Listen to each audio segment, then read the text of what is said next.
안녕하십니까. 박용배 TV의 박용배 목사입니다. 사랑하고 존경하는 미자리교회 목사님, 사모님, 그리고 전도하고 싶은 성도님들 사랑하고 축복합니다. 제가 그 산동네에서 개척교회를 해놓고 무허가 집에다가 20평 되는 곳에 강대상 뒤에 판넬, 전기 판넬 한 장만 깔아놓고 몇 년간 거기 지냈거든요. 비가 이제 새요. 물을 받는 거 여러 개 두고 또 지가 막 아무리 막아도 지가 계속 들고 들어요. 저는 가끔 가다가 노래방에 이제 갈 일이 있으면 제가 꼭 부르는 세상 노래가 있어요. 들국화가의 산호라면이라는 노래가 있죠. 산호라면, 그 노래를 제가 즐겨 부르는데 그 2절에 보면 이런 노래가 있습니다. 비가 새는 작은 방에 새우 잠을 잔데도 고운 님 함께라면 즐겁지 않더냐.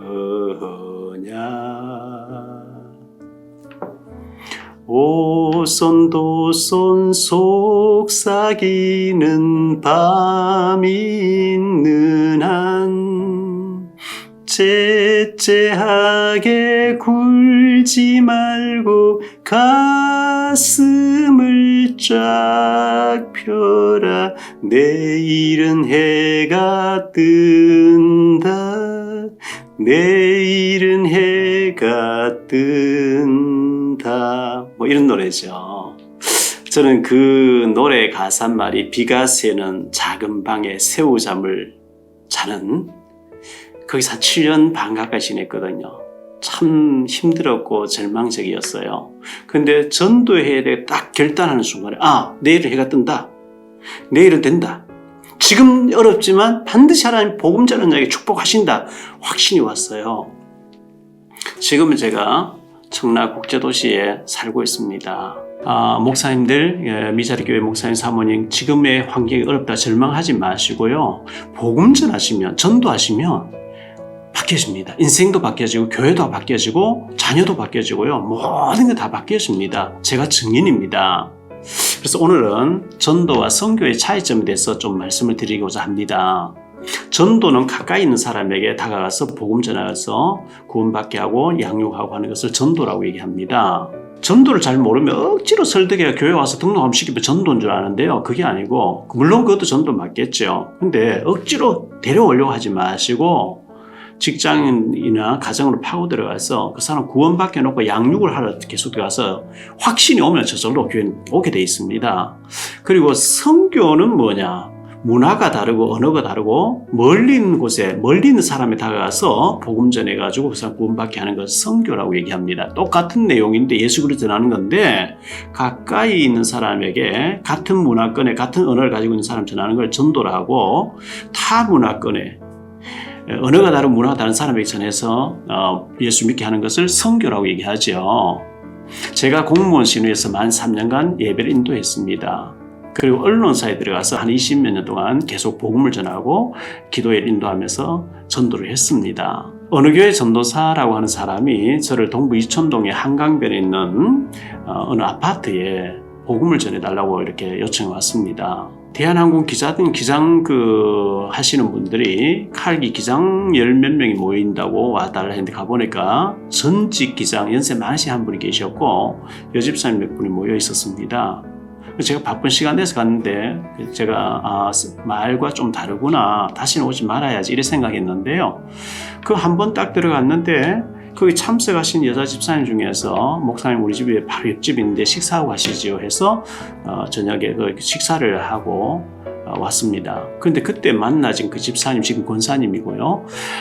그 남편 되시는 분이 장로님이신데 아주 충성하시는 분이죠. 그때 그 만남을 통해서 계속 이제 말씀 운동이 일어나게 됐는데, 그 집사님이 남편이 이제 도매 약품업자로서 고진업 장로님이라고요. 그 약품업자신데 도매 약품업자들이 기독교 신자들이 모이는 도약선교회라고 있습니다.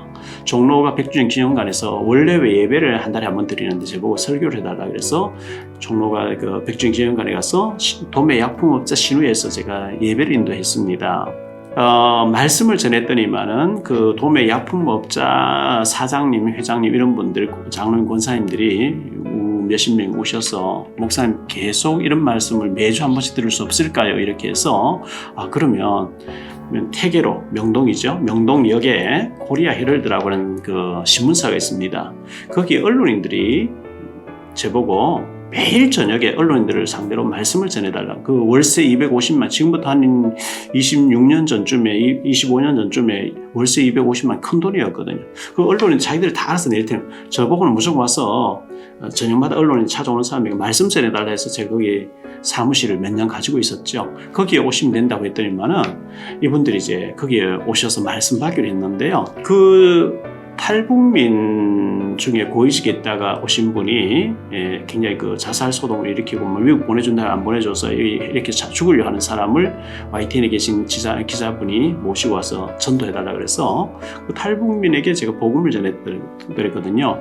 이분이 뭐 하나님 보여주면 믿겠다고 하나님 보여봐라 하는데 제가 그분에게 적절한 예화를 드리면서 말씀 전했는데 그분이 이제 성령의 역사니 그렇겠죠. 예수님을 영접하면 구원받게 됐어요. 구원받고 난 뒤에 변화되는 걸 보고 그날이 화요일이었는데 이틀 후에 목요일날 도매 약품업자들이 모인데서 제가 말씀을 전했거든요. 말씀 전했더니 거기에 이제 아주 정부 기관에 계신 분이 오셨다가 친구 따라 오셨다가 말씀 받고 목사님 북한 탈북자가 넘어오면은 이렇게 조사하는 기관인데 거기 와서 좀 탈북민들의 복음을 전해달라 해서 제가 이제 그쪽으로 이렇게 인도를 받게 됐죠.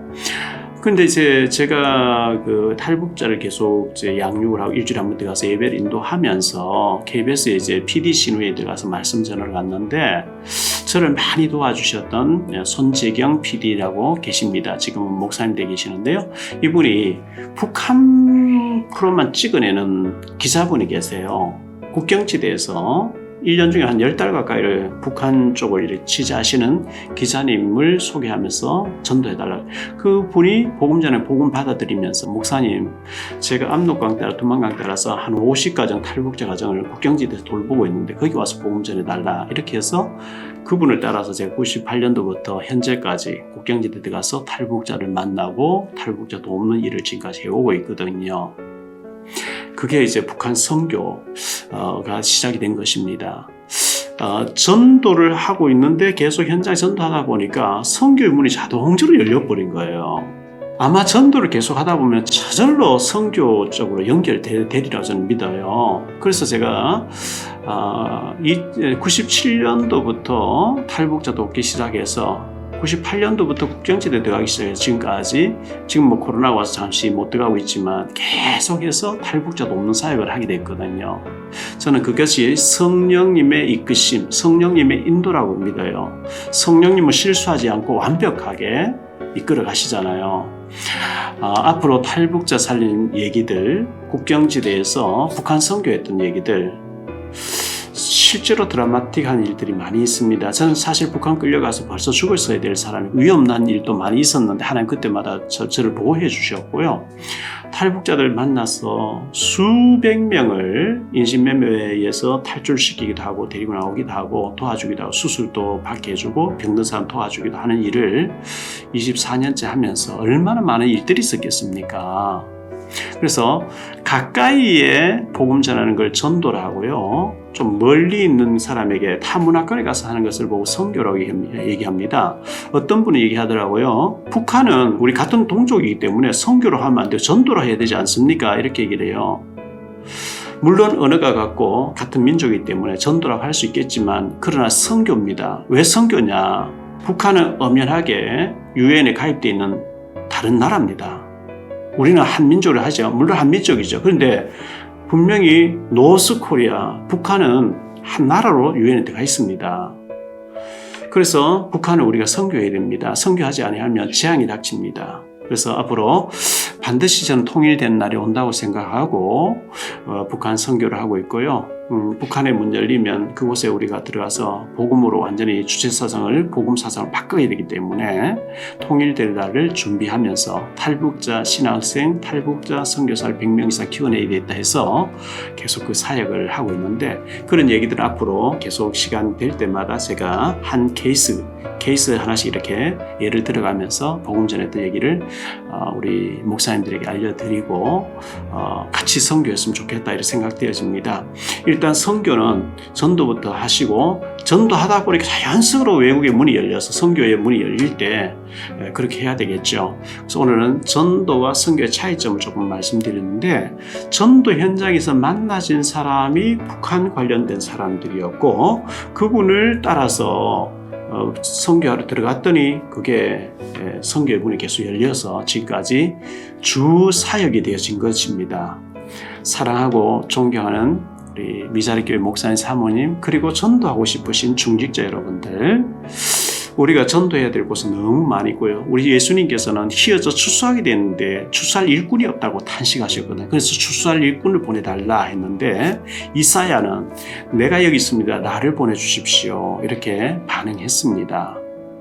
누가 갈고 그러죠. 주님께서 누가 우리를 위해서 갈고, 내가 여기 있습니다, 나를 보내주십시오. 전도 속에 모든 축복이 다 숨겨져 있더라고요. 제가 전도 안 했으면 어떻게 됐을까? 한 30년 전에 오직 전도만 생각해야 되겠다. 전도에 아무것도 생각하지 말아야 되겠다. 난 전도를 위한 삶을 살아야 되겠다. 하나님, 저를 생명 살린 데 서주십시오. 복음만 전하겠습니다. 예수 그리스도 십자가의 복음만 얘기하겠습니다. 전도하는 데 서주십시오. 그렇게 했는데 하나님이 끊임없이 전도 현장으로 저를 몰아가 주셨고, 복음 전에서 살리고 했더니 하나님이 저를 축복해 주셨어요. 미자리교회 사모님, 목사님 힘을 얻으시기를 바라고요. 아까 제가 세상 노래지만 산후라면 비가 새는 작은 방에 새우잠을 잘지라도 전도에 올인하시면, 복음 전하는 데 올인하시면 반드시 군뱅이의 나비로 바뀌어지는 역사는 반드시 일어난다고 저는 믿습니다. 왜? 제가 그랬거든요. 정말 애들 노트한 거 사줄 돈이 없고요. 정말 비참했습니다. 그런데 복음 전하기로 결단하고 난 뒤에 현장에서 계속 복음 전했더니 하나님 제 인생을 완전히 바꿔주셨고요. 새마을 열차도 한번 탄 적이 없던 저를 한 50개국 60여 개 도시를 다니면서 복음 전하도록 만들어주셨고요. 여러 가지를 하나님 축복해 주셨어요. 이 축복이 우리 미자리교회 목사님 사모님들에게 꼭 성취되어져서 우리 같이 손잡고 전도해서 교회도 살리고 또 선교도 해서 우리가 해외까지 선교해서 복음 전하다 청구해야 되잖아요. 꼭 목사님 사모님들 힘을 얻으시고 같이 전도하는 놀라운 축복의 역사가 있게 되시기를 주의 이름으로 축원드립니다. 사랑하고 축복합니다. 여러분의 구독과 좋아요, 알림 설정은 전도와 선교에 큰 도움이 됩니다.